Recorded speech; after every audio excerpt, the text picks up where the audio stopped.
As an international student from India, I will share with you the hidden challenges of life in the Netherlands.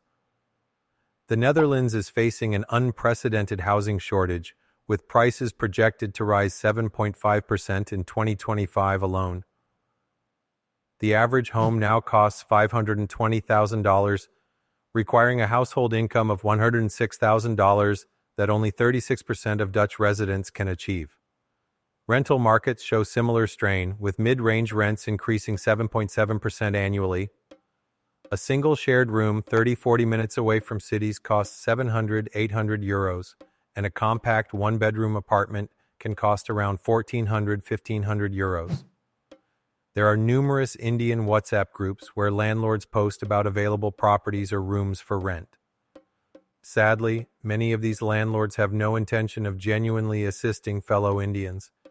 Instead, they aim to capitalize on the situation, charging higher rents than they would to local tenants. As an international, it is undoubtedly challenging to secure housing, and Indian landlords often take advantage of this vulnerability.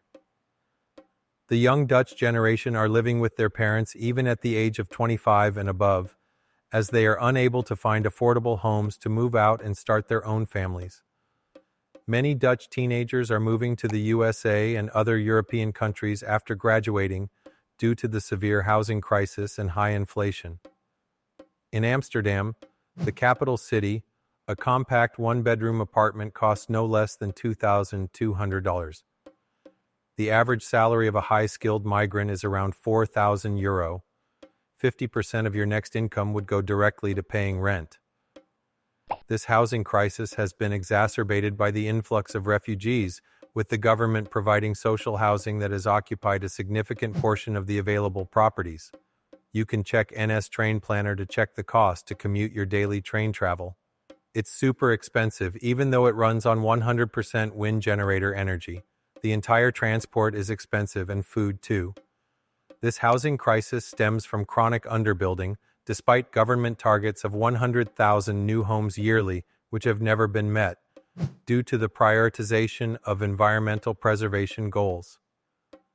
International students and migrant workers face unique challenges, often competing for limited housing options while navigating complex rental agreements in the Dutch language. The situation has become so dire that 72% of young adults under 35 report delaying key life milestones on account of prohibitive housing costs.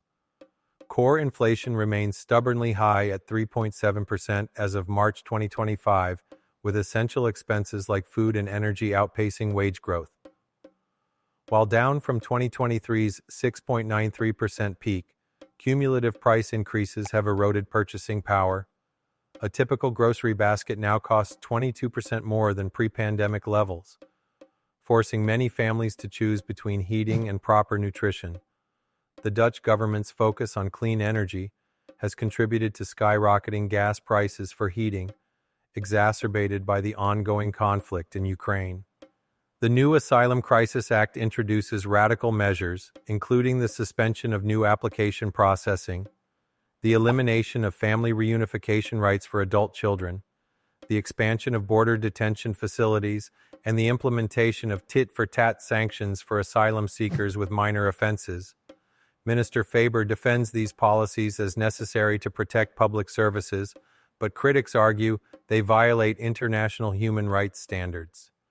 These measures come as asylum centers report an alarming 300% overcapacity, with emergency tents housing families throughout the winter months.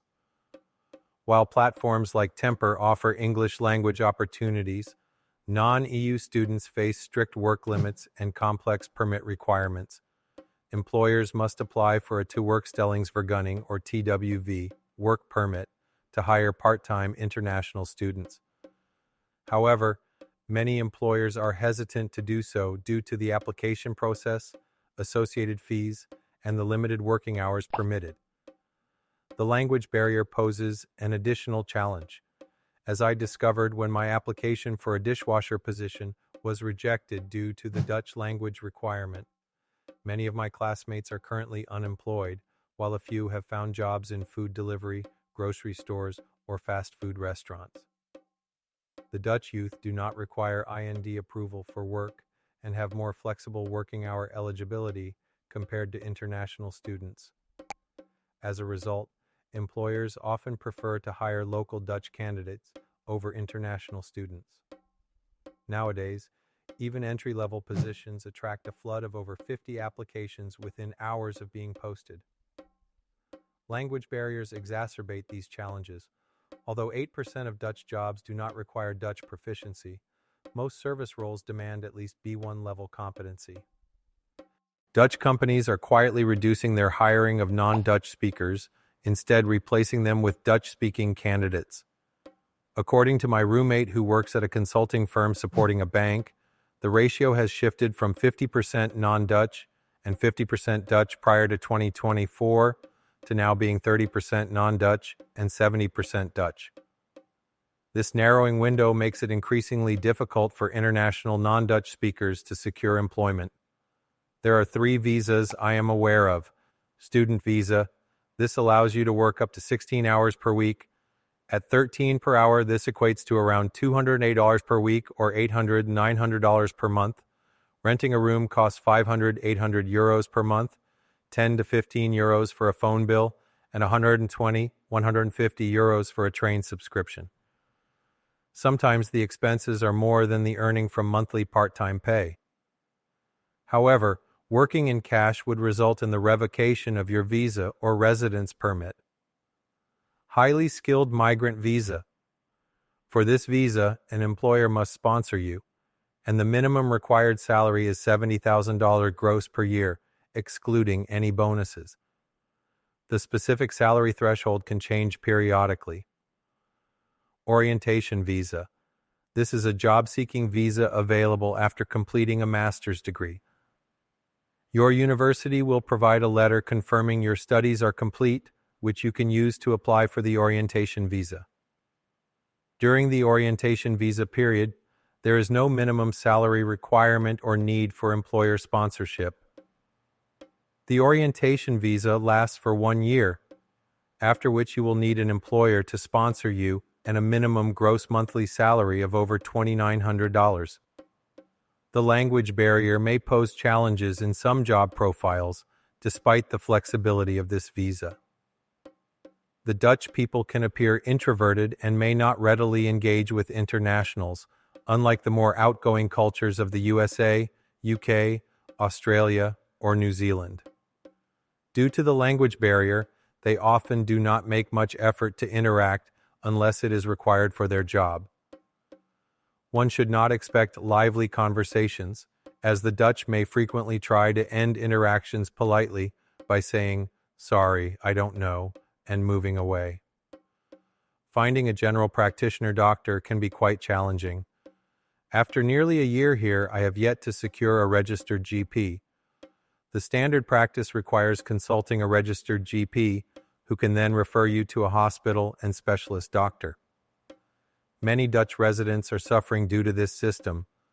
While not explicitly stated in the sources, the strains of immigration pressures and workforce shortages suggest the healthcare system is under significant stress, with average GP wait times exceeding 3 weeks, 18-month waits for mental health services, and 15% of specialists leaving for private practice annually. While Amsterdam may be marketed as a vibrant party destination, the reality can often fall short of the hype. There are likely more enjoyable places for partying abroad, such as Thailand, Dubai, or Baku. It is common for internationals to refer to Amsterdam as Scamsterdam, as there are many individuals attempting to deceive visitors. The red light district, blue light areas, and other zones can be filled with scammers targeting unsuspecting foreigners both inside and outside establishments. One must remain cautious, as the legal system does not always side with internationals because of the language barrier. Many of the working class in these areas come from less affluent Eastern European or African countries, some of whom may engage in fraudulent activities targeting tourists. This online rhetoric, however, may not accurately reflect the full experience. Ultimately, I suggest international students may wish to consider English-speaking countries as alternatives.